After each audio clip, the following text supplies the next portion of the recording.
सरकारें बदलती रहेंगी, पर जब तक इस देश का हिंदू समाज नहीं जागेगा तब तक कुछ नहीं बदलने वाला। और व्यक्ति से बड़ी होती पार्टी और पार्टी से बड़ा होता है देश। तो यहाँ पे बात हमारे देश की है। हमारा इस पिटीशन में कहना यह था कि केंद्र सरकार जो 5,000 करोड़ रुपए माइनॉरिटी कम्युनिटी के लिए दे रही है, ये गलत है, ये अनकॉन्स्टिट्यूशनल है। सर्वप्रथम धर्म संस्थापना के देवता भगवान श्री कृष्ण के चरणों में मेरा नमन। माननीय पुष्पेंद्र जी ने आज ये अवसर दिया कि अपने चैनल वी सपोर्ट पुष्पेंद्र कुरुश्रेष्ठ में आके मैं अपनी बात रखूं सच्चर कमेटी के ऊपर। इसके लिए उनका बहुत बहुत आभार। और अपनी बात शुरू करने से पहले मैं ये बात बोलना चाहता हूं कि ये जो पूरी पिटीशन है उसके पीछे जो आपके वेरियस यूट्यूब चैनल चल रहे हैं उसका कितना बड़ा योगदान है, मैं ये लोगों को बताना चाहता हूँ। आपने अपने बहुत सारे भाषणों में और पब्लिक एड्रेसेस में एक बात कही थी और वो बात मुझे घर कर गई थी। और जब ये पिटीशन की मैंने ड्राफ्टिंग की तो मुझे समझ में आया कि आपने जो बात कही थी अपने बहुत सारे भाषणों में वो कितनी सही है।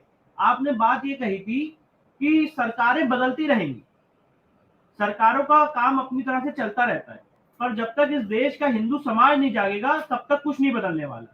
और आपने कहा था कि मेरा काम यह है कि मैं इस देश के हिंदू समाज को जागृत करूं।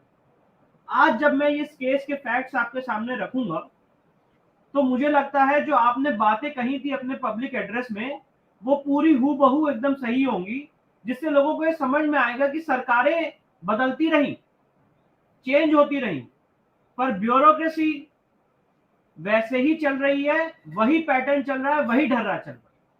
सिर्फ पार्टियों के नाम बदले होंगे। हो सकता है मैं पॉलिटिकली सही हूं, गलत हूं, मैं इसकी परवाह नहीं करता।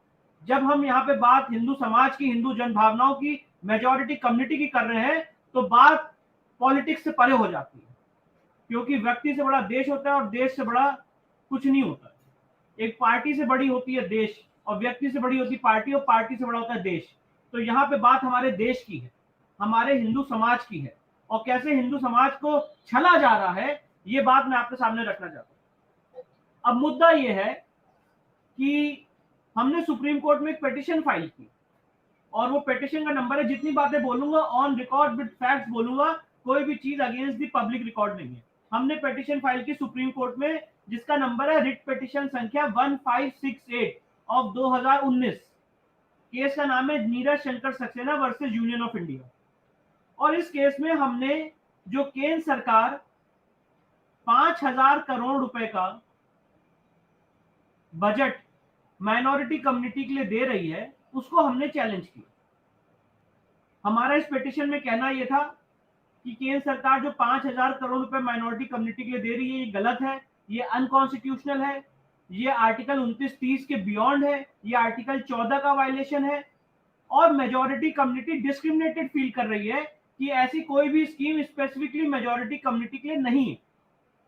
अगर अपनी बात को बहुत सरलता से समझाऊं, अगर मैंने अपने घर पे किसी को डिनर पे बुलाया और 10 लोगों को डिनर पे बुलाया और मैं सबको नॉर्मल खाना खिलाऊं और पुष्पेंद्र जी को आइसक्रीम और अलग अलग मिठाइयां परोसूं, तो जो बाकी के 9 लोग हैं वो कहेंगे कि भाई उनके लिए एक्स्ट्रा क्यों, हमें भी तो बुलाया गया है, हम भी तो इस देश के आपके मेहमान हैं इक्वली। तो कुछ वैसा ही यहाँ पे हो रहा। जो इस देश का हिंदू समाज है वो भी यहाँ का नागरिक है। इस देश का मुस्लिम, क्रिश्चियन, सिख, जैन, बुद्ध, ईसाई सब इस देश के नागरिक है। आर्टिकल 14 में समानता का अधिकार सबको है, पर यहाँ पे केंद्र सरकार स्पेशल 5,000 करोड़ की स्कीम चला के गलत कर रही है, असंवैधानिक कदम उठा रही है। ये बात हमने सुप्रीम कोर्ट में रेज की। हमारी प्ली को सुनते हुए जस्टिस रोहिंटन नरीमन ने इस पे नोटिस जारी किया। माननीय अटॉर्नी जनरल साहब को बुलाया गया।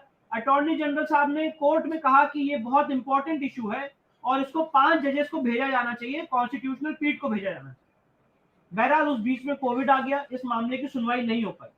अभी कुछ दिन पहले इस मामले की सुनवाई जब केस कोर्ट में लगी थी, तब तक यूनियन गवर्नमेंट ने, केंद्र सरकार ने अपना एफिडेविट नहीं दाखिल किया।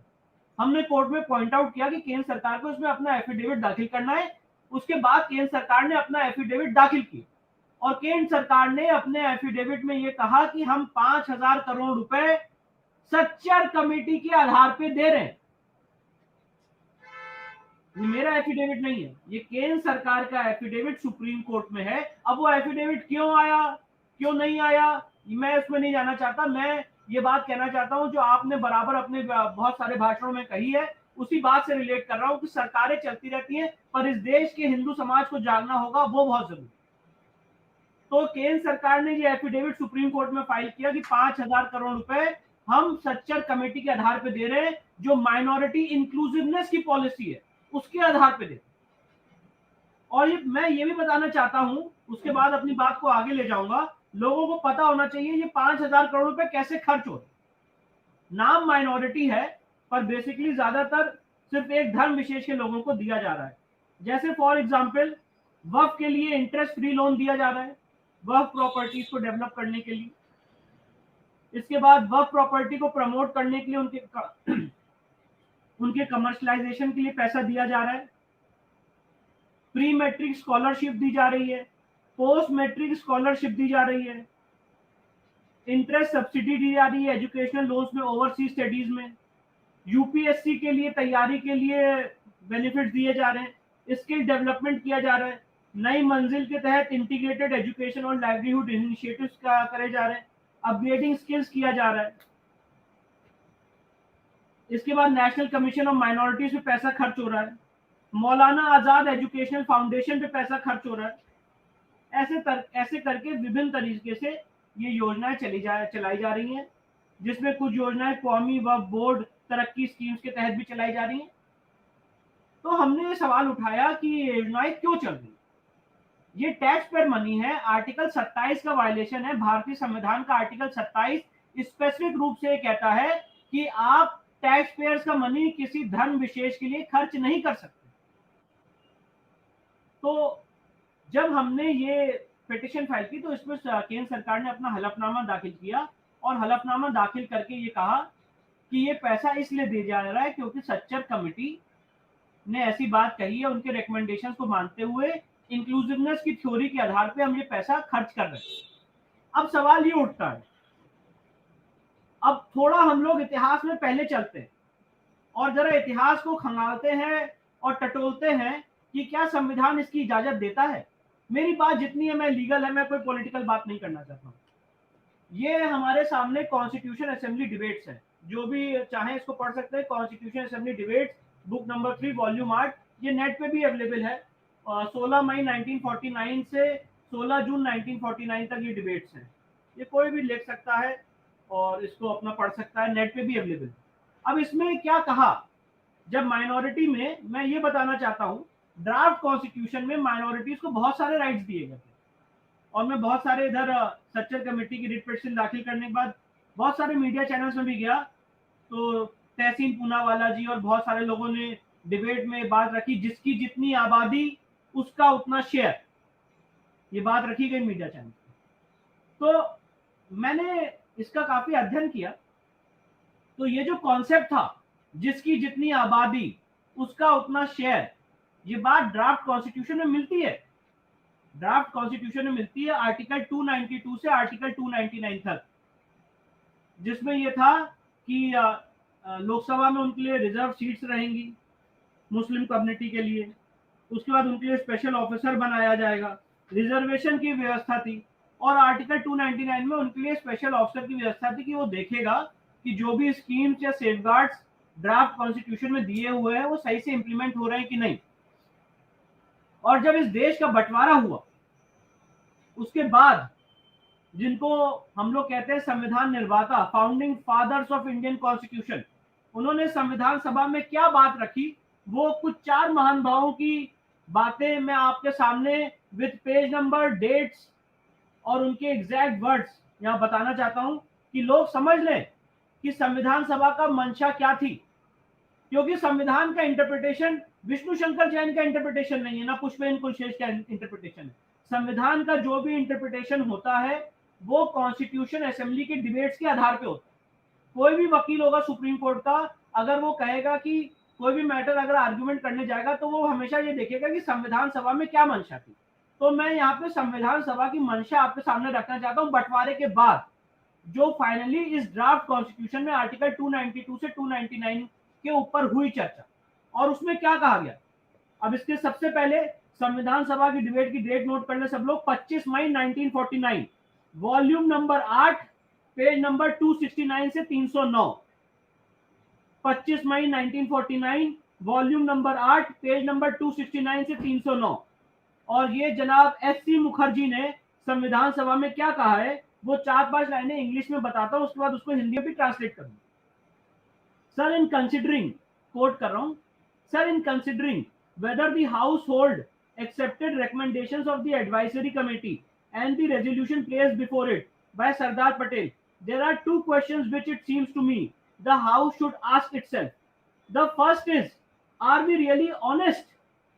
Please mark these words. Are we really honest when we say that we are seeking to establish a secular state? And the second is whether we intend to have one nation. If our idea is to have a secular state, it follows inevitably that we cannot afford to recognize minorities based upon religion. ये जनाब SC. Mukherjee ने संविधान सभा में कहा। उन्होंने कहा कि क्या हम सच में ऑनेस्ट हैं, और अगर हम सेकुलर स्टेट बनाना चाहते हैं तो हम माइनॉरिटीज को धर्म के आधार पे बेस्ड रिकॉग्नाइज नहीं कर सकते। ये कोई मेरी स्पीच नहीं है, क्योंकि संविधान में हम लोग सब जानते हैं हमारा संविधान एक सेकुलर कैरेक्टर का है, सेकुलर फैब्रिक का है। और जो बहुत सारे बुद्धिजीवी हैं जो अपने आप को सेकुलर मानते हैं, ये उनका ही कहना है कि अगर संविधान में सेकुलर वर्ड है तो धर्म आधारित माइनॉरिटी रिकॉग्निशन नहीं हो सकती। और यही बात संविधान सभा में जस्ट माननीय एस.सी. मुखर्जी ने कही है। मैंने पेज नंबर डेट भी बताया। इसके आगे जो लोग नेहरू साहब को मानते हैं, उन्होंने संविधान सभा में क्या कहा वो भी जरा सुन लें। 26 मई 1949 को नेहरू साहब ने संविधान सभा में हिस्टोरिक स्पीच दी, और उनकी स्पीच पेज नंबर 329 पे वॉल्यूम 8 पे मैं रेफर कर रहा हूं, इस बुक की जो मैंने दिखाई, और ये बुक आपको अवेलेबल भी है नेट पे भी। उन्होंने क्या कहा, और एट पेज नंबर 330 में उन्होंने जो बात कही वो मैं बोलता हूं। If I would like you to, quote कर रहा हूं, I would like you to consider this business, whether it is reservation or any kind of safeguard for the minority, objectively. There is some point in having a safeguard of this type of any other type where there is autocratic rule or foreign rule. उन्होंने कहा इस तरह का जो safeguard हम propose कर रहे हैं 292 से 299 तक, वो तब अच्छा होता जब कोई फॉरेन रूल होता या ऑटोक्रेटिक रूल होता। As soon as you get something that can be called political democracy, then this kind of reservation, instead of helping the party to be safeguarded and aided, is likely actually to turn against it. But where there is third party, or where there is an autocratic monarch or some other ruler, it is possible that these safeguards may be good. Perhaps the monarch may play one off against the other or the foreign ruler.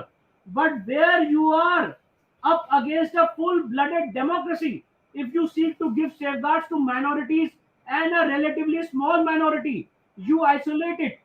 Maybe you protect it to a slight extent, but at what cost? At the cost of isolating it and keeping it away from the main current in which the majority is growing, going. तो जवाहरलाल नेहरू साहब ने कहा कि जहां पे full blooded democracy है, वहां पे मेजॉरिटी और माइनॉरिटी डिफरेंशिएशन नहीं होने चाहिए, वहां पे माइनॉरिटीज के लिए एक्सक्लूसिव सेफगार्ड्स नहीं होने चाहिए। ये संविधान सभा में माननीय जवाहरलाल नेहरू साहब ने उस समय कहा था।